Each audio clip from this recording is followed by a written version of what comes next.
किसे कहते हैं धर्म? जब आपको पता ही नहीं है कि धर्म किसे कहते हैं, तो फिर आप चलोगे किस रास्ते पर? इसलिए धर्म पर चलने के लिए धर्म का ज्ञान तो हो साहब। सही है? आप बताओ धर्म किसे कहते हैं? हैं? आप? हाँ हाँ हाँ। धर्म किसे कहते हैं? धर्म की कुछ कुछ परिभाषाएं याद कर लो, मैं आपको बता रहा हूं, काम आएंगी सदा।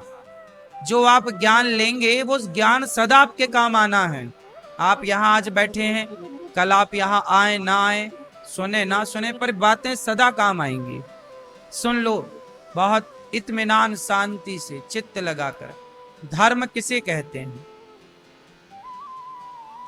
धर्म के रास्ते हैं कुछ, उनमें से सुनो। पहला रास्ता है दया।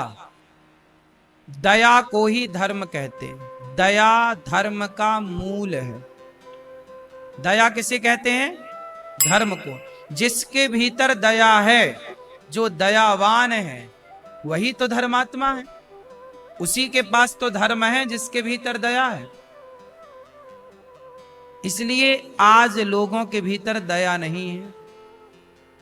मछली खा जाते हैं, मुर्गा खा जाते हैं, मार देते हैं स्वाद के लिए। दया होती तो क्यों जीव हत्या करते? तो जीव हत्या बता रही है कि लोग निर्दयी हो गए हैं। दया समाप्त हो गई।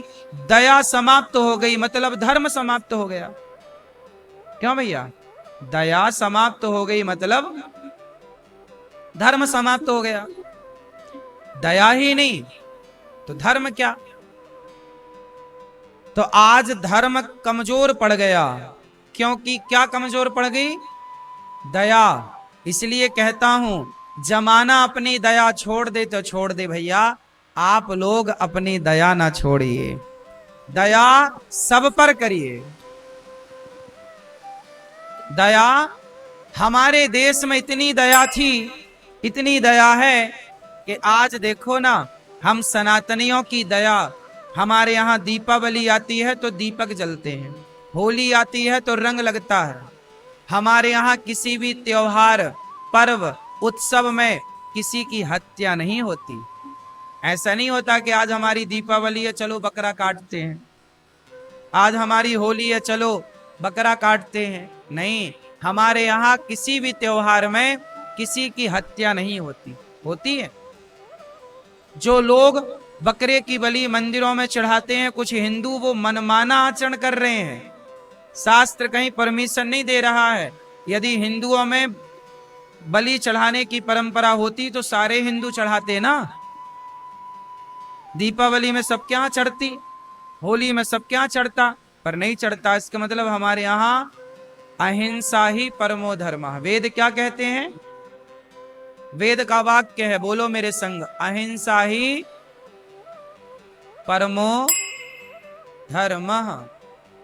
अहिंसा ही परम धर्म है। अहिंसा मतलब किसी की हत्या ना करना। हत्या करने को हिंसा कहते हैं और हत्या ना करने को अहिंसा कहते हैं। समझ में आई? तो हमारे यहां अहिंसा को ही परम धर्म माना गया है। किसको परम धर्म माना है? भैया, भैया को जगाओ। मैया, किसको धर्म माना है? अहिंसा। अब बताओ, दया हमारे देश में इतनी थी कि पृथ्वीराज चौहान ने मोहम्मद गौरी को कई बार उन्हें क्षमा कर दिया। दया की। क्यों की? क्योंकि हमारा धर्म ही है, परिभाषा ही है उसकी दया। तो हमारे देश के राजाओं में एक कमी थी कि वो दुश्मन पर भी दया कर लेते थे, और उसी का फायदा इस देश में मुगलों ने उठाया। हमारी दया का फायदा उठाकर उन्होंने रात में आक्रमण कर दिया, जबरदस्ती बंदी बना लिया। हमारे यहां कभी छाती पीठ पर प्रहार करने की परंपरा नहीं थी। योद्धा से लड़ना है तो चुनौती दो, ए भाई युद्ध करो। ये ऐसे नहीं कि वो खड़ा है आपने पीछे से तलवार मार दी, ये तो अधर्म है ना।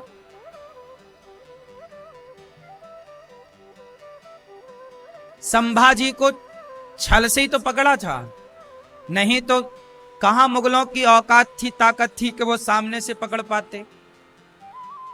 छल से पकड़ा। वो मीटिंग कर रहे थे, तभी 10,000 सेना ने घेर लिया। अपनों ने थोड़ा गद्दारी कर दी, उनका पता बता दिया। वरना इनकी मुगलों की क्या औकात थी, क्या ताकत थी कि भारत के राजाओं से ये टकरा सकें। ये तो छल कपट करके, उल्टे सीधे काम करके, इन्होंने छाती पर प्रहार नहीं किया, इन्होंने बांध के मारा है। अरे तुम्हारी माँ ने दूध पिलाया था तो खोल के मारते दोनों हाथ। तुम कायर थे, नालायक। और इन नालायकों को हमारे देश में महान बताया गया। सिकंदर को महान बनाया गया, बताया खाक महान है। महान थे तो हमारे योद्धाओं के, अब देखो ना, शिवाजी के बेटे हैं संभाजी हैं,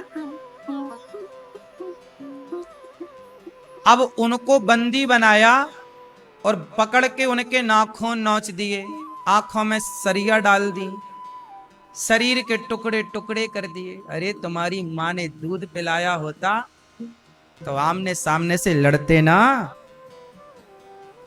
तुम्हारी अम्मा ने दूध पिलाया था तो। कायर थे ये नालायक। अब बताओ, गुरु गोविंद सिंह जी के 2 बेटे, छोटे छोटे, दोनों बेटों को दीवार में चुनवा दिया गया। अब बताइए, इससे बड़े निर्दयी हो सकते हैं ये मुगल लोग? मुगलों की हिस्ट्री निर्दयता से भरी है। उन निर्दयी लोगों का पाठ इस देश में पढ़ाया जा रहा है। मुगलों के बारे में तुम्हारे बच्चों को स्कूल कॉलेज में बताया जा रहा है। क्यों बताया जा रहा है? गुरु गोविंद सिंह जी के बारे में नहीं पढ़ाया जा रहा है। उनके बच्चों को दीवार में मुगलों ने तो चुनवा दिया। छोटे छोटे बच्चे, 8-10 साल के बच्चे, छोटा वाला बच्चा तो 5-7 साल का था। अब बताओ, क्या कहा बच्चों से? तुम धर्म छोड़ दो, अपना धर्म परिवर्तन कर लो, तुम मुगल बन जाओ। बच्चे बोले मार दो। सोचिए, 7 साल का बच्चा भी सनातनियों का ऐसा था कि मार दो पर अपना धर्म नहीं छोड़ेंगे। ये सनातन है।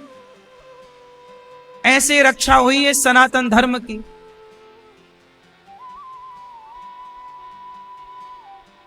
सनातन बहुत महान धर्म है मेरी मां।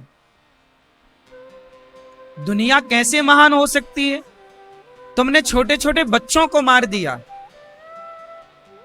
बच्चों को मारने वाला महान होता है कि कायर होता है? ये नालायक होते हैं एक नंबर के साले। छोटे छोटे बच्चों को मारना कौन सी तुम्हारी बहादुरी है?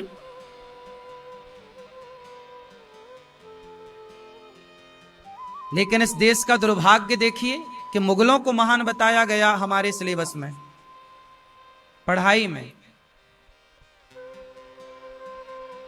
इसलिए मेरी मां अपने बच्चों को अपने राम के, कृष्ण के, महाराणा प्रताप, शिवाजी, संभाजी, गुरु नानक देव जी, गुरु गोविंद सिंह जी के बारे में पढ़ाया करो, बताया करो।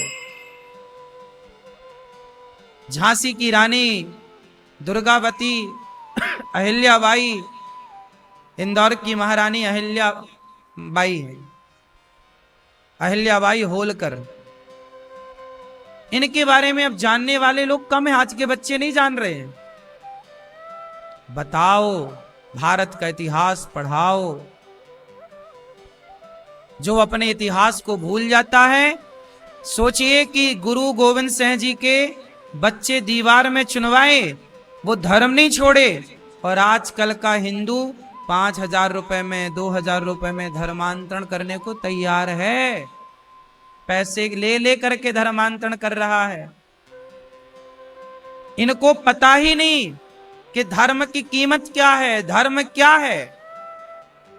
काश इनके, इसलिए कहता हूं सत्संग किया करो, कथाएं सुना करो, जानो अपने धर्म को।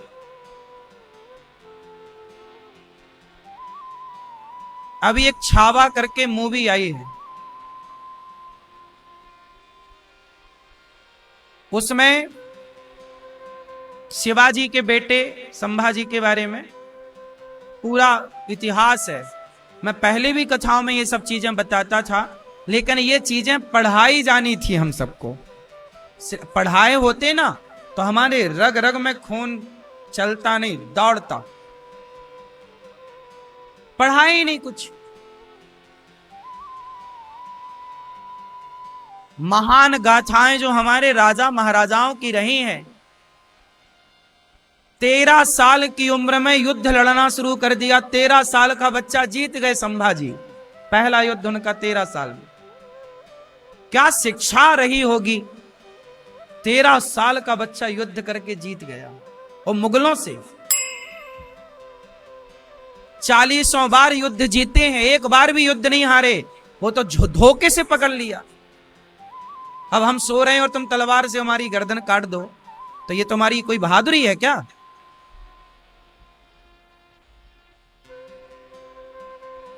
इसलिए दया करो, वहां दया करो जहां सामने वाला दया का पात्र हो।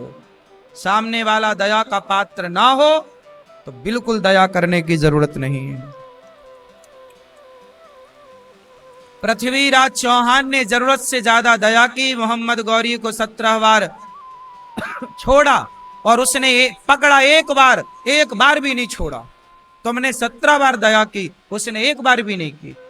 तुम्हारा धर्म दया सिखाता है, इसका मतलब ये नहीं कि तुम दया के चक्कर में बर्बाद हो जाओ। अति सर्वत्र वर्जयेत्। दया का पात्र कौन है ये देखो। शत्रु पर एक बार दया होती है, 2 बार होती है, 17 बार नहीं। इसलिए पृथ्वीराज चौहान को आंखें फोड़वानी पड़ी। फिर आंखें फोड़ दी मोहम्मद गौरी ने। संयोगता को आग में कूदना पड़ा। अब सोचिए, पृथ्वीराज चौहान कभी मिलेंगे तो मैं सवाल करूंगा, क्या जरूरत थी इतनी बार क्षमा करने की। इस चक्कर में क्या हुआ, आपकी पत्नी को जिंदा जलना पड़ा आपकी दया के कारण। ये कौन सी बहादुरी थी आपकी। लाखों हिंदुओं को उस अत्याचारी ने तो अत्याचार किया ही होगा ना। जब सत्ता पे आया, पृथ्वीराज जैसे योद्धाओं को सत्ता से हटाया और मोहम्मद गौरी आया तो हिंदुस्तान पे अत्याचार किया ही होगा। तलवार की नोक पे धर्मांतरण कराया होगा, बहन बेटियों के साथ बलात्कार किया होगा, बिल्कुल किया होगा। कौन जिम्मेदार है। जरूरत से ज्यादा दया, इतनी दया नहीं। दया उस पर करो जो दया का पात्र हो। दया करो अपनी माता पर जिसने तुम्हें पैदा किया, उसे रोटी दो सम्मान से। दया करो अपने पिता पर जिसने तुम्हारी उंगली पकड़कर तुम्हें चलना सिखाया है, जिसने तुम्हारी हर ख्वाहिशें, तुम्हारी हर जरूरतें बचपन से आज तक पूरी की। दया करो उस बाप पर जो तुम बाप से लड़ने को तैयार हो जाते हो। लड़ना है तो बाप से काहे लड़ना है, लड़ना है तो मां से काहे लड़ना है। तुम्हारा दुश्मन तुम्हारा बाप कभी नहीं रहा, तुम्हारा दुश्मन तुम्हारी मां कभी नहीं रही। तुम्हारा दुश्मन तुम्हारे मित्र, तुम्हारे सखा, तुम्हारे हिंदू, तुम्हारे सनातनी, तुम्हारे दुश्मन कभी नहीं रहे। दुश्मन तो वो है जो इस देश में आकर के बहन बेटियों को छेड़ते आए। हिंदू का दुश्मन हिंदू कभी नहीं हुआ। हमारा दुश्मन हिंदू है ही नहीं। है आपका दुश्मन हिंदू है, आपका दुश्मन भाई है, लेकिन आज भाई को अपना दुश्मन माने बैठा है ये हिंदू। आज लोग किससे लड़ रहे हैं, भाई से। किससे लड़ रहे हैं, स्त्रियां जेठानी से, देवरानी से, सास से, बहू से। आज हिंदू हिंदू से लड़के समाप्त हो जा रहा है। तुम्हारा दुश्मन हिंदू नहीं है, तुम्हारा दुश्मन कौन है? तुम्हें यही तो नहीं पता कि तुम्हारा दुश्मन कौन है। चलो बताओ, आज के आजाद हिंदुस्तान में, आज के समय में यदि मैं आपसे पूछूं कि आज आपका दुश्मन कौन है, तो बताओ, बताओ भैया, आपका दुश्मन कौन है आज वर्तमान में? शत्रु बोलो, है कौन? जोर से। आपका शत्रु है जो गलत काम करे। आप बताइए, आपका दुश्मन कौन है? कौन गलत काम कर रहा है? हैं? आपका शत्रु कौन? सुनो, कौन?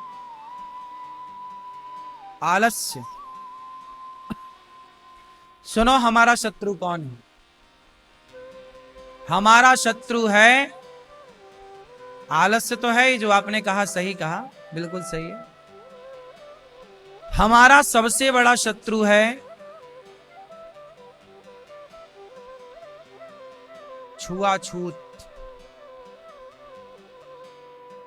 हमारा सबसे बड़ा शत्रु है कौन? जोर से। छुआछूत। इस छुआछूत ने हमारे देश को बहुत नुकसान पहुंचाया है। हमारे यहां जातियां व्यवस्था के लिए बनी थी, छुआछूत के लिए नहीं बनी थी। छुआछूत मिटाना है, यह हमारा सबसे बड़ा दुश्मन है। दूसरा, जो लोग हमारे हिंदुओं के गांव में, घरों में घुसकर धर्मांतरण करा रहे हैं, वो दुश्मन है। हम अपने हिंदुओं तक पहुंचे और अपने धर्म का प्रचार प्रसार करें और हिंदू धर्मांतरण ना करे। धर्मांतरण कराने वाले आज हमारे सबसे बड़े दुश्मन हैं। छुआछूत हमारा दुश्मन है, हाँ या ना? सबसे बड़ा दुश्मन और भी है, मैं एक दो पे नहीं, और सुनो, हमारा दुश्मन कौन है? हमारा दुश्मन है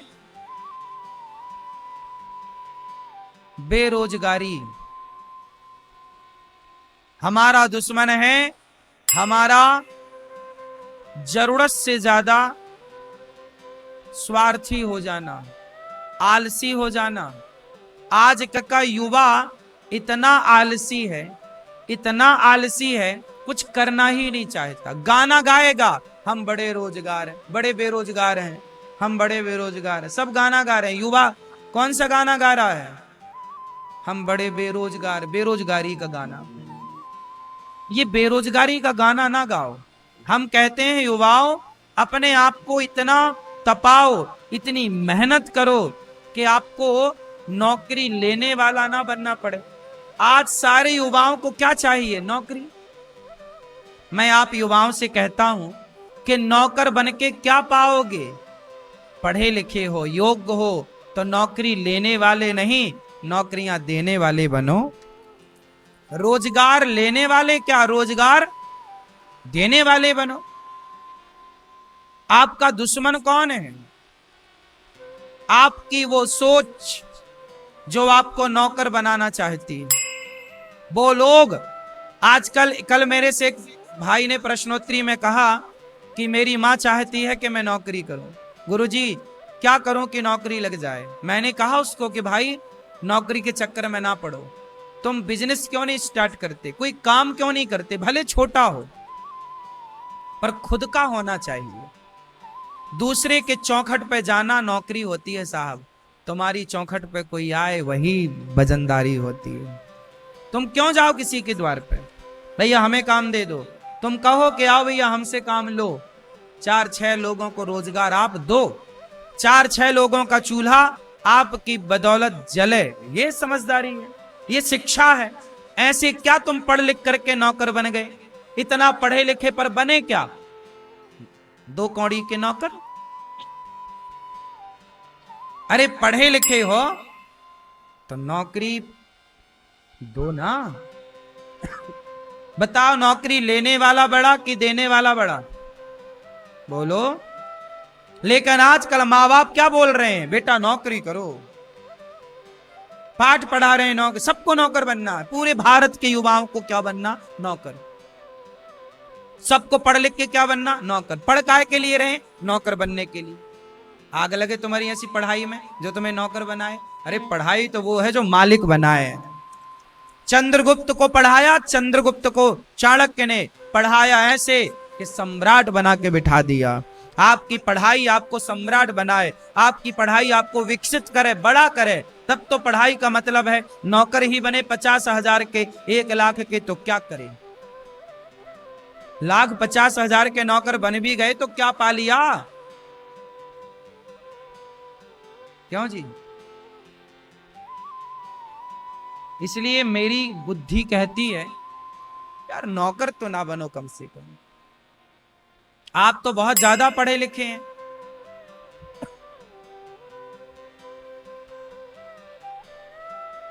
पढ़े लिखे हैं मतलब मैनेज करिए। आपके नीचे 4-6 लोग काम करें, ऐसे अपने आप को डेवलप कीजिए। दया ही धर्म है। तो धर्म किसे कहते हैं? सत्य बोलने को धर्म कहते हैं। जहां सत्य वहां धर्म, जहां दया वहां धर्म। धर्म की तीसरी परिभाषा भी है, परहित सरिस धर्म नहीं भाई। धर्म किसे कहते हैं? परहित। किसे कहते हैं? परहित। जो परहित करता, परहित का मतलब क्या हुआ? औरों का भला, औरों का जो सबका भला करता है वह धर्मात्मा है। इसलिए धर्म किसे कहते हैं? परोपकार की भावना को धर्म कहते हैं। इसलिए गौरी गोपाल में कोई भी आओ सबको पेट भर भोजन मिल रहा है, यही परोपकार है, यही सेवा, यही परहित है, यही धर्म।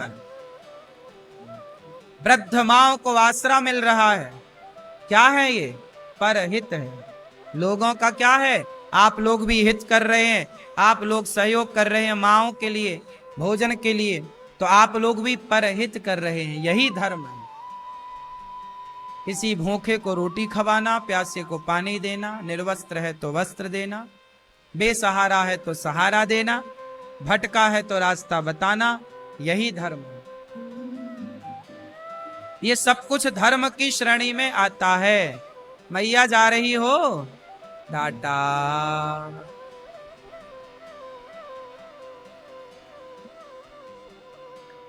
धर्म किसे कहते हैं? दया को, सत्य को, परहित को। कितनी परिभाषाएं मिल गई धर्म की? बोलो, कितनी परिभाषाएं धर्म की? दया धर्म का मूल है, पहली। धर्म न दूसर सत्य समाना, दूसरी सत्य। तीसरी परहित सरिस धर्म नहीं भाई। धर्म की और भी सूक्ष्म व्याख्याएं हैं। माता पिता की सेवा करना धर्म है, मातृदेवो भव पितृदेवो। अतिथि की सेवा करना धर्म है, सबकी सेवा धर्म है।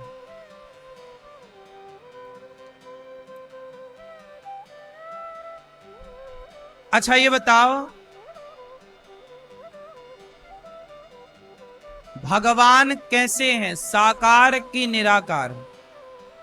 भगवान का कोई रूप रंग है या नहीं? बोलो भैया, आप बताओ, हैं? साकार हैं कि निराकार हैं? कैसे हैं भगवान? निराकार, साकार नहीं है। पीली मैया, मैया आप बताओ, भगवान साकार है कि निराकार है? साकार है, निराकार नहीं है। मैया, ये चश्मा वाली मैया, भगवान साकार हैं कि निराकार हैं? हाँ दोनों। पीछे वाली मैया हैं? अच्छा तो बैठ जाओ मेरी माँ। जा रही हो? कहाँ जाना है? नागपुर, ठीक, जाओ, टाटा।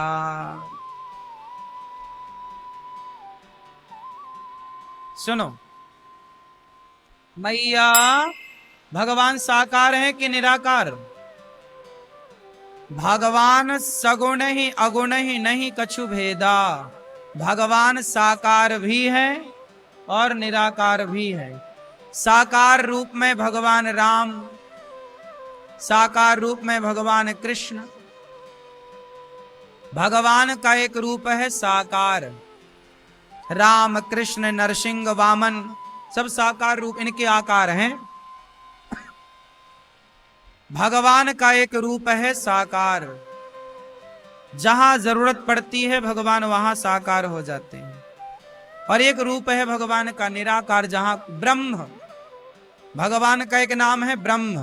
ब्रह्म का कोई रूप रंग आकार नहीं, पर वही ब्रह्म जिसका कोई आकार नहीं है। जैसे पानी का कोई आकार नहीं होता, पर पानी जब बर्फ बनता है तो एक आकार लेता है बर्फ का। उसी तरह भगवान का कोई आकार नहीं होता, पर जब भक्तों के लिए आते हैं तो एक आकार लेकर, एक रूप लेकर के भगवान आते हैं। किसके लिए? भक्तों का कल्याण करने। तो राम कौन है? साकार है।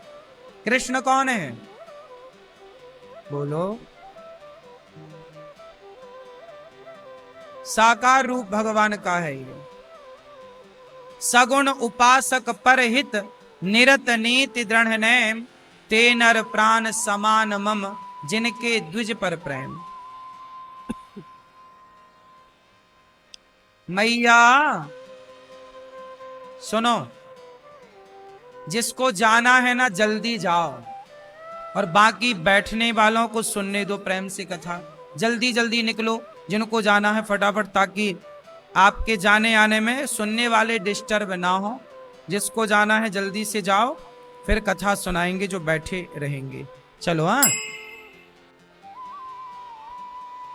शांति से बैठ जाओ। मैया, यहां मजाक चल रहा है।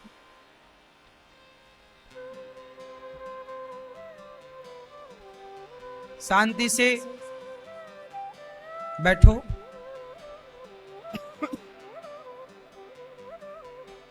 शांत रहिएगा, शोर ना कीजिएगा। भगवान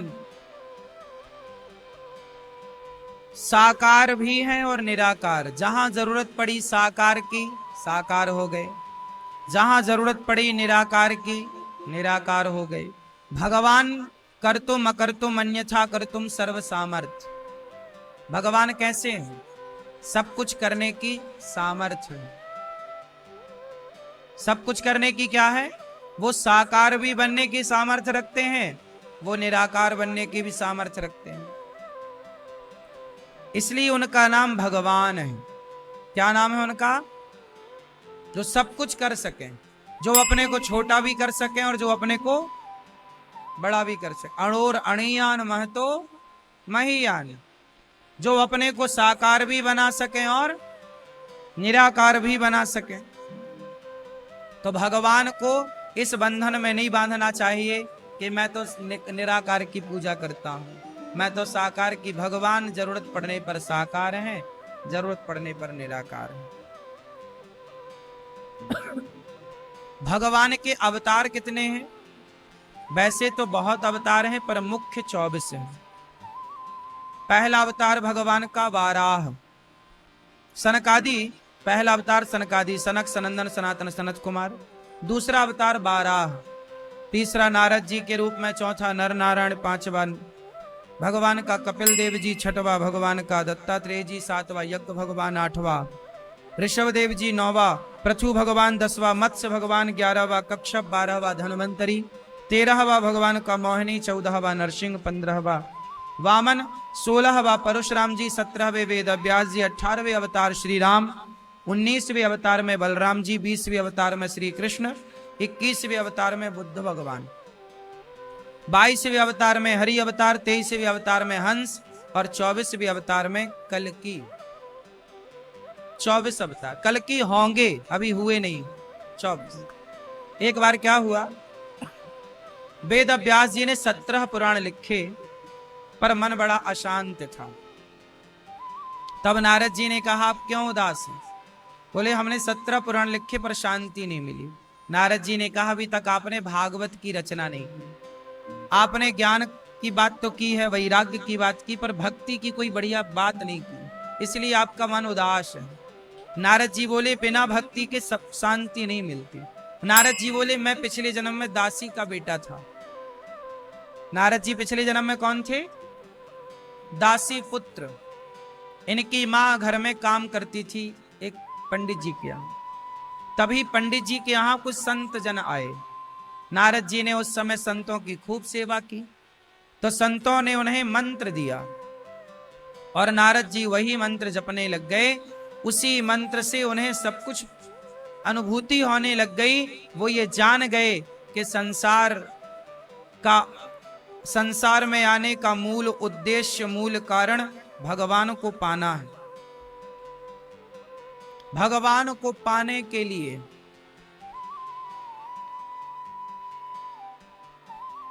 नारद जी मंत्र जाप करते हुए चल पड़े जंगल की ओर। तब मां ने रोक लिया, बेटा मैं तो अभी जिंदा हूं, मुझे छोड़कर कहां जा रहे हो? एक दिन मां को सांप ने डस लिया, नारद जी की मां मर गई। नारद जी को मन में आया कि चलो भगवान ने ठीक किया, मेरे भजन में मेरी मां ही बाधा थी।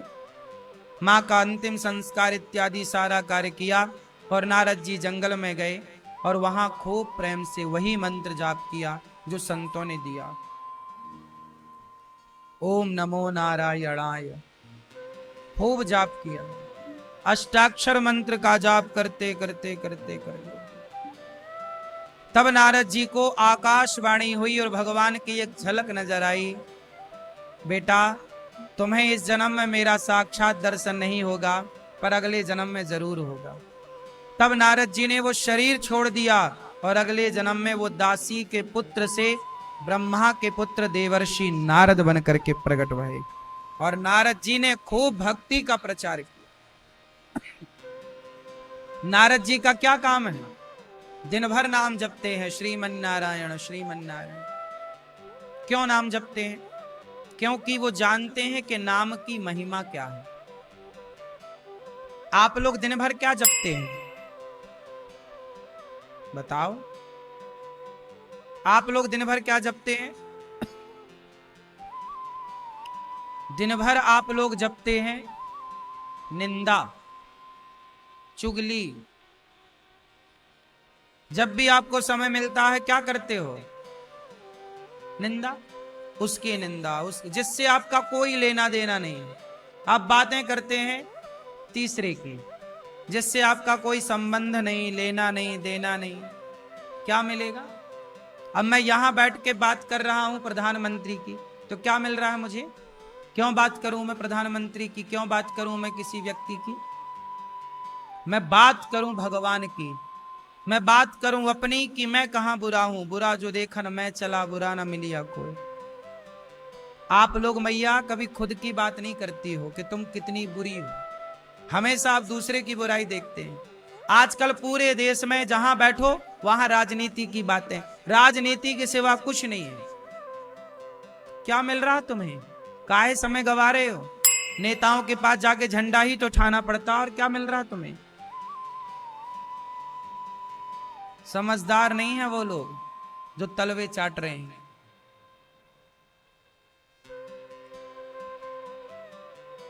जितना तुमने नेताओं का गुणगान गाया है, जितने तुमने नेताओं के तलवे चाटे हैं, इतना तुमने भगवान की आराधना की होती तो तुम्हारा कल्याण हो जाता। लोग समय का इतना दुरुपयोग करते हैं साहब, कह नहीं सकते। जहां बैठेंगे वहीं बात तीसरे की। क्या करोगे भाई? क्या पा रहे हो? आपको पता है निंदा करना भी पाप है। ये सब पाप की श्रेणी में आते हैं। निंदा करना क्या है? क्या है ये? पाप। जैसे मैं किसी साधु के बारे में कुछ कह रहा, अरे वो संत ऐसे, मैं जान नहीं रहा हूं लेकिन बोल रहा हूं। आप ये बताओ, क्या आप जिनके बारे में बातें करते हो, क्या उनके बारे में जानते हो, पूरी जानकारी रखते हो? बोलो। जिसने जैसा कह दिया वैसा आप चालू हो गए।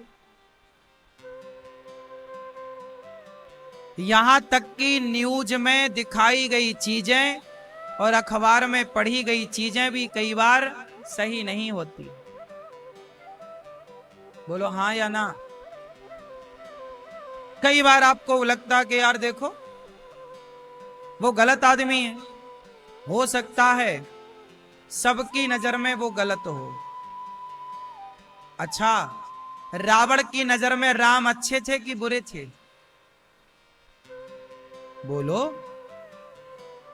रावण की नजर में तो राम बुरे थे और कंस की नजर में कृष्ण बुरे थे। दुर्योधन की नजर में कृष्ण अच्छे थे कि बुरे थे? बोलो। दुर्योधन की नजर में कृष्ण बुरे थे। जरूरी नहीं है। अब कृष्ण तो सबके लिए अच्छे हैं, राम सबके लिए अच्छे हैं, पर वही राम मंथरा की नजरों में बुरे हैं, वही राम कैकई के लिए बुरे हैं। हाँ या ना? तो जरूरी नहीं है कि जो व्यक्ति बुरा हो आपकी नजर में वो सबकी नजर में बुरा हो। कैकई और मंथरा की नजर में राम बुरे हैं, औरों की नजर में राम बुरे नहीं है। बात सही है कि गलत है? इसलिए अब मैं क्यों बुराई करूं किसी की? तुम्हारा पड़ोसी तुम्हारी नजर में बुरा है, मैं क्यों बुराई करूं तुम्हारे पड़ोसी की? मेरी नजर में थोड़ी बुरा है। तुम्हारी उससे कोई पर्सनल दुश्मनी होगी, तुम्हारी अपनी कोई पर्सनल वार्ता होगी, तो तीसरा बोल के क्या पाएगा? निंदा करने से पाप का भागीदार और बन जाएगा। फ्री का पाप है ये। जो आप एक एक घंटे मैया दो दो घंटे निंदा करती हो, चुगली, ये फोकट का पाप है। इसी पाप के कारण फिर तुम्हें नरक जाना पड़ता है, नाना प्रकार के कष्ट उठाने पड़ते हैं। इसलिए कहता हूं खाली टाइम पर चुप रहो, मौन व्रत धारण करो।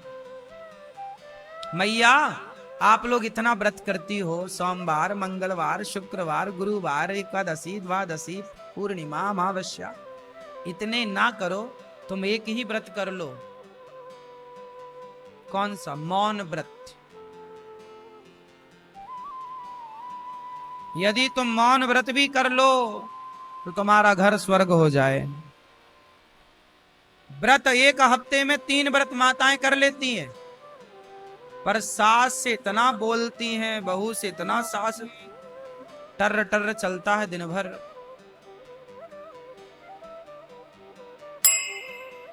मौन व्रत रखो। जरूरत की बात बोलेंगे, काम की बात तो बोलेंगे, बाकी टाइम क्या करेंगे? अच्छा ये बताओ, सबसे ज्यादा पुरुष बोलता है कि स्त्रियां? हम नहीं पूछ रहे, हम बोल नहीं रहे, कुछ पूछ रहे हैं। सबसे ज्यादा कौन बोलता है? हाँ भैया, कौन बोलता है? पुरुष की स्त्रियां?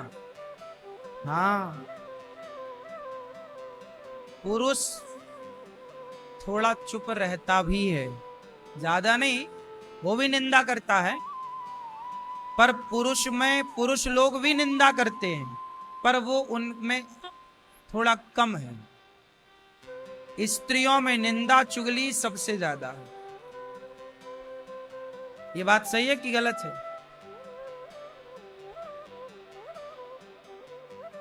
मैया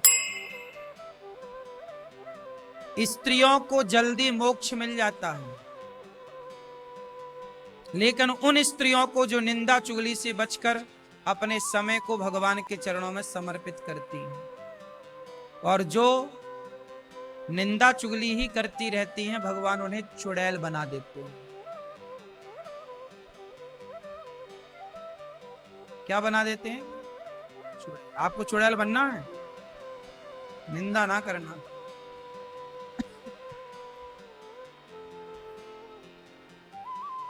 नारद जी कहते हैं मैंने भगवान का चिंतन किया, मोक्ष का अधिकारी हो गया। इसलिए समय खूब भगवान के चरणों में लगाओ, नाम काम खूब करो, पर भीतर चलता रहे श्रीमन्नारायण श्रीमन्नारायण। वेद व्यास जी ने महाभारत की शुरुआत की, महाभारत से भागवत जी की शुरुआत की। भागवत की शुरुआत कहां से हुई? महाभारत के युद्ध से।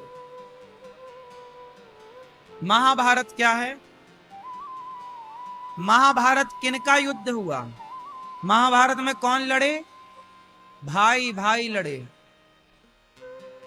महाभारत में कौन लड़ा? बोलो।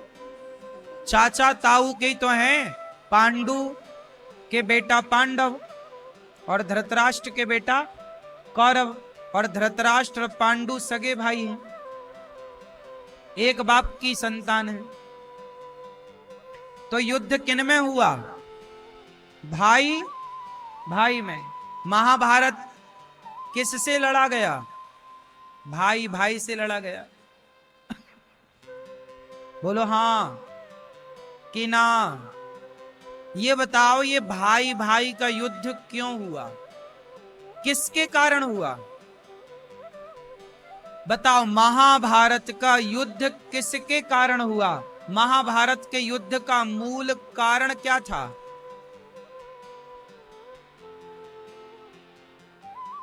ए मैया, ये भैया बताएंगे हमारे। महाभारत का युद्ध किस कारण से हुआ? आप बताओ। हाँ, नहीं पता? आप बताओ, आगे वाले किसके कारण? हाँ, महाभारत का युद्ध जो हुआ, मूल वजह थी बंटवारा, जमीन जायदाद। पांडवों की संपत्ति हड़प ली कौरवों ने जुआ में, और धृतराष्ट्र ने बोल दिया था कि आप 12 साल का वनवास और 1 वर्ष का अज्ञातवास पूरा करके आओगे तो हम आपका राज्य लौटा देंगे। इंद्रप्रस्थ, जिसे आज दिल्ली कहते हैं, दिल्ली के राजा थे पांडव और मेरठ के राजा थे कौरव। मेरठ आज जो है वो पहले की हस्तिनापुर है, और आज की दिल्ली पुरानी इंद्रप्रस्थ है। तो क्या बोला पांडवों को धृतराष्ट्र ने कि आप 12 साल का वनवास कराओ, 1 वर्ष का अज्ञातवास कर लेना, हम आपकी संपत्ति लौटा देंगे। जब पांडव आए तब भगवान श्री कृष्ण शांति का प्रस्ताव लेकर आए कि भैया अब पांडवों का धन पांडवों को लौटा दो। आपने कहा था कि पांडवों की संपत्ति लौटाएंगे, लौटाओ। तो दुर्योधन बोला कि मैं सुई की नोक बराबर जमीन भी पांडवों को, जब आपने बोला था कि दूंगा तो अब क्यों बोल रहे हो कि नहीं दूंगा? पहला, आपने ही बोला था कि दूंगा, फिर आप ही बोल रहे हैं कि नहीं दूंगा। पहला। दूसरा, आपने दूसरे की संपत्ति हड़प ली। यदि पांडवों के धन को ना हड़पा होता कौरवों ने, पांडवों की संपत्ति पे कब्जा ना किया होता कौरवों ने, तो क्या महाभारत होता? बोलो बोलो। तो महाभारत की मूल वजह है ठीक से बंटवारा ना होना। इसलिए आप लोगों के घर में भी महाभारत की स्थितियां तब बनती हैं जब आपके बाप दादे भाई भाई का सही बंटवारा नहीं करते। इसलिए आप सबसे मेरी प्रार्थना है कि मरने के पहले, तय होने से पहले अपने घर का ठीक ठीक बंटवारा कर दो।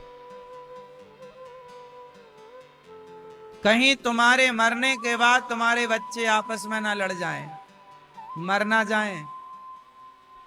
बोलो, बात सही है कि गलत है? इसलिए बंटवारा कर दो। बड़े भाई को ये, छोटे भाई को ये, मझले को ये, जितने भी आपके बच्चे हैं 8-10, सब बच्चों को बांट दो। बंटवारा कर दो समय रहते। मैं तो कहता हूं जल्दी बंटवारा कर देना चाहिए, लेकिन बूढ़े लोगों का भी ना मन माया में फंसा है। अपनी कमाई दौलत अब उन्हें बांटने में ना बड़ा दर्द हो रहा, बच्चों को कैसे दे। इनको मालिक बनने का बड़ा शौक रहता है। बूढ़े मैं मुखिया, मैं मालिक, मैं घर का बांट दूंगा तो मैं मालिक, मेरा मालिकाना हक खत्म हो जाएगा। इस चक्कर में ये बुढ़ऊ बांट नहीं रहे हैं। और तुम्हारा यही जरूरत से ज्यादा मोह तुम्हारे बच्चों के लड़ाई झगड़े में। आगे तुम तो मर जाओगे अभी, पर बच्चे सारी जिंदगी लड़ेंगे। अब ये जो मोह है ना, ये मालिकाना हक, मैं मालिक हूं, ये जो मालिकाना हक है ना, ये बूढ़ा आदमी सारी जिंदगी आदमी कमाता है ना, कमा कमा के वो घर का मुखिया बनता है, मैं मालिक। फिर बाद में बांट देता है तो उसके पास कुछ कम बचता, उसको लगता है यार क्या हो गया ये। लेकिन ये तो जरूरी है। यदि अपने परिवार का भला चाहते हो तो बांट दो समय से, भला नहीं चाहते तो बिल्कुल मत बांटना। फिर लड़के मरने दो परिवार को, उसका खून ये करे, इसका खून वो करे, खून की नदियां बहें। फिर परिवार में छोटा भाई बड़े भाई का मर्डर करे, बड़ा भी एक गोली मारे, छोटा भी मरे, दोनों मर जाओ। फिर तब तुम्हारी आत्मा को शांति होगी। सच्चाई से भागते क्यों हो? प्रकृति का नियम है कि बंटवारा तो राम लक्ष्मण भरत शत्रुघ्न का भी हुआ है। प्रकृति का नियम है कि भाई भाई का बंटवारा होता है। बिना लड़ाई झगड़े के बंटवारा कर दोगे तो प्रेम मोहब्बत सदा परिवार में बनी रहेगी। और लड़ झगड़ के अलग होगे ना तो परिवार में रिश्तों में खटास आ जाती है। और एक दोहा बोलता हूं आपके लिए, रही मन धागा प्रेम का, मैया रही मन धागा प्रेम का, मत तोड़ो चटकाए, क्योंकि टूटे से फिर ना जुड़े, और जुड़े तो गांठ। ये प्रेम का धागा तोड़ो मत, क्योंकि ये प्रेम का धागा यदि टूट गया तो फिर जुड़ेगा नहीं, और यदि जुड़ गया तो फिर गांठ पड़ जाएगी। भाई भाई के रिश्ते एक तो हो जाएंगे, पर वो गांठ तो रहेगी ना कि देखो इस भाई ने मेरे साथ ये किया है। तो क्यों ये गांठ भी पैदा हो? भाई भाई के रिश्ते में क्यों गांठ आए? देवरानी जेठानी के रिश्ते में क्यों गांठ आए? ठीक ठीक बंटवारा करना। बूढ़ी बूढ़ी माँ मैया, आप लोग भी सोना चांदी का जरा ठीक से बंटवारा किया करो, तराजू रख के। 1 किलो सोना बड़ी बहू को तो 1 किलो सोना छोटी बहू को, 1 किलो चांदी बड़ी बहू को तो 1 किलो छोटी बहू। ऐसा ना हो कि बड़ी बहू को ज्यादा चला जाए या छोटी बहू को ज्यादा चला जाए, फिर बाकी बची बहू बोलेगी बुढ़िया मुझे कम सोना दिया। और यदि उसके पास तुम रह गई तो खकड़ा रोटी खवाएगी बासी, कम दिया है बुढ़िया ने। बिल्कुल तराजू में ज्यादा मोह नहीं कि ज्यादा उसके पास, या फिर अपना सोना चांदी ना किसी को बताओ ही मत, चुपके से ही दे दो। लेकिन ये भी एक पाप है, आपने किसी को ज्यादा दे दिया, किसी बेटे को कम दिया, तो इससे माँ बाप को पाप लगता है कि बच्चों में आपने मतभेद किया, आपने बच्चों में भेदभाव किया। इसके भागीदार माँ बाप होते हैं। तुम नरक जाओगे। केवल बच्चे नरक नहीं जाते, यदि माँ बाप भेदभाव कर लेते हैं ना बच्चों के साथ तो माँ बाप भी नरक के गामी होते हैं। इसलिए 2 बच्चे हैं आपके या 4 हैं तो चारों की तरह चारों में एक भाव रखो, एक सा, भेदभाव नहीं। भेद करने वाले माँ बाप को नरकगामी होना पड़ता है। इसलिए माँ बाप जितने बैठे हैं आप भी जरा सावधान ही रहिए। ये ताली ज्यादा बजा रहे हैं, लगता तुम्हारे साथ भेदभाव किया है तुम्हारे माँ बाप ने, हैं? इसलिए ये बेचारे अब इनके माँ बाप नरक गए होंगे तो सुन की तसल्ली कर रहे हैं, चलो गए तो सही। सही है, माँ बाप भी नरकगामी तो होते ही हैं, इसमें कोई दोषी नहीं है, आप खुद दोषी हैं। तो आप लोग बांट दिए कि नहीं? बंटवारा बंटवारा हो गया कि नहीं आप लोगों का? क्यों दादाजी? छोरा छोरी को, लड़का बच्चों को बांट दिया सब? बंटवारा वगैरह हो गया कि नहीं? आपसे पूछ रहे हैं। एक ही बेटा?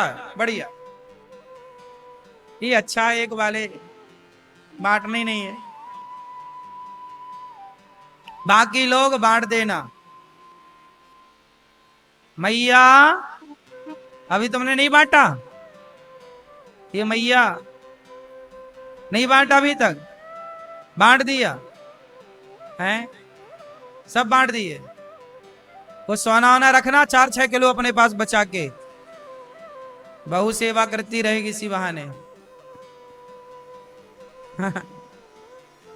थोड़ा बुढ़ापे में अपने पास भी रखना चाहिए, सब नहीं बांट देना भाव में। कुछ संपत्ति, जमीन जायदाद, सोना अपने पास भी रखना, 2-4 एकड़ जमीन अपने पास के भैया हमारी पास है, जो हमारी सेवा करेगा उसे थोड़ा ज्यादा मिल जाएगा, जो सेवा नहीं करेगा उसे थोड़ा कम मिलेगा, जो सेवा करे उसे ज्यादा मिलना चाहिए। जैसे 10 एकड़ जमीन है आपकी और 2 बेटे हैं, तो आप ऐसा करो कि 3.5 एकड़ बांट दो, है ना? बड़े बेटे को 3.5, छोटे बेटे को 3.5, कितनी हो गई? 7 हो गई। 3 एकड़ अपने पास रखो बचा के बुढ़ापे में, ताकि बेटों के आगे हाथ ना पसारना पड़े। क्योंकि सब बांट दोगे, कल को कहना कहोगे भैया जरा हमें भागवत सुनना है, तो बेटा कहेगा पिताजी पैसे नहीं है, संपत्ति सब ले लेंगे, तुम्हें फूटी कौड़ी ना देगा बाद में कोई। तुम कहोगे हमें गौदान करना है, तुम कहोगे हमें अन्नदान करना है। तो बेटा बहुत कम बच्चे ऐसे हैं जो माँ बाप के हाथ से दान पुण्य कराते हैं, वरना बच्चे चाहते हैं कि माँ बाप कुछ खर्च ना करें, सब वही उड़ाए। इसलिए अपने हाथ से दान पुण्य कर लो, अपने लिए कुछ बचा के रखो, ताकि दान पुण्य आप जब करें तो बच्चों से मांग कर दान ना करना पड़े, आपके पास हो। बात सही है कि गलत है? और जो सेवा करें उसको ज्यादा, दोनों सेवा करें तो बची हुई 3 एकड़ फिर 1.5 एकड़ बांट देना आखिरी में, भाई तुम दोनों को लो। भाई सही है कि गलत है? इसलिए बंटवारा सही होगा तो महाभारत नहीं होगा, और यदि महाभारत हुआ तो बंटवारा सही नहीं था। उसका एक पूरा उदाहरण महाभारत का युद्ध। अब देखो, महाभारत का युद्ध पूरा हुआ, पांडवों की विजय हुई, दुर्योधन की जांघ तोड़ दी भीम भैया ने, मार दिया जांघों पर गदा, दुर्योधन मर गया। मरने के पहले अश्वत्थामा आया, कहा मित्र क्या बताओ क्या करूं? बोले पांडवों को मार दो। द्रौपदी के 5 बच्चों को सोता हुआ अश्वत्थामा ने मार दिया। जब द्रौपदी के 5 बच्चे मारे गए तो अश्वत्थामा 5 का सिर काटकर अश्वत्थामा दुर्योधन के पास लाया। दुर्योधन ने कहा ये पांडव नहीं, पांडव पुत्र हैं। उसी क्षण दुर्योधन की मृत्यु हो गई। पहले सुख हुआ कि पांडव मर गए, बाद में दुख हुआ कि ये पांडव नहीं पांडव पुत्र हैं। इसी सुख दुख की संधि में मृत्यु हो गई। अश्वत्थामा भागा, भगवान कृष्ण को सारथी बनाया अर्जुन ने। अर्जुन जब अश्वत्थामा के पास पकड़ने पहुंचे तो अश्वत्थामा ने ब्रह्मास्त्र चलाया। तब अर्जुन भगवान की शरण में आए और कहा, अर्जुन चरणों में गिर पड़े, प्रभु रक्षा करो। तब भगवान ने कहा आप भी ब्रह्मास्त्र चलाओ। अश्वत्थामा ने ब्रह्मास्त्र चलाया, भगवान ने भी अर्जुन ने भी, दोनों को भगवान ने शांत किया। अश्वत्थामा को पकड़कर द्रौपदी के समक्ष खड़ा किया। द्रौपदी, तुम्हारे बेटे का हत्यारा तुम्हारे सामने, जो दंड देना चाहो दे। देखो द्रौपदी के बेटों को मारने वाला अश्वत्थामा सामने, और द्रौपदी कहती हैं कि इसे छोड़ दो, मारने से कोई फायदा नहीं। क्यों छोड़ दो? क्योंकि ये गुरु पुत्र है। द्रौपदी के अंदर तब भी दया है जब उनके बच्चों को मार दिया अश्वत्थामा ने। हत्यारे पर भी दया कर रही हैं। यही दया है, यही धर्म। दया धर्म का मूल है, पाप मूल अभिमान। तुलसी दया ना छोड़िए जब तक घट में प्राण। दया कभी नहीं छोड़नी चाहिए। दया दया कभी नहीं छोड़नी चाहिए। दया ही धर्म है। द्रौपदी के 5 बेटों को मारने वाला अश्वत्थामा जब आया तो द्रौपदी ने उस पर भी दया की, छोड़ दो। अर्जुन से पूछा, भीम से पूछा क्या करें, भगवान से पूछा, सबने आप बताओ जनार्दन क्या करें। तब गोविंद ने कहा कि ब्रह्म बंधुर न हंतव्य आतताई वधारण मयैवो भयमामनातम परिपाहि अनुशासनम। ब्राह्मण को कभी मारना नहीं चाहिए, आताताई को कभी छोड़ना नहीं चाहिए। क्या करें, बोले इसका सिर की मणि निकाल कर इसका अपमान कर दो, यही इसकी मृत्यु। अपमान भी मृत्यु होती है, पता है आपको। किसी को आपने जलील कर दिया, अपमानित कर दिया, मतलब आपने उसे मार दिया। इसलिए कहता हूं किसी का अपमान ना किया करो, क्योंकि अपमान भी मृत्यु की तरह पाप देने वाला है, वो भी एक दंड है।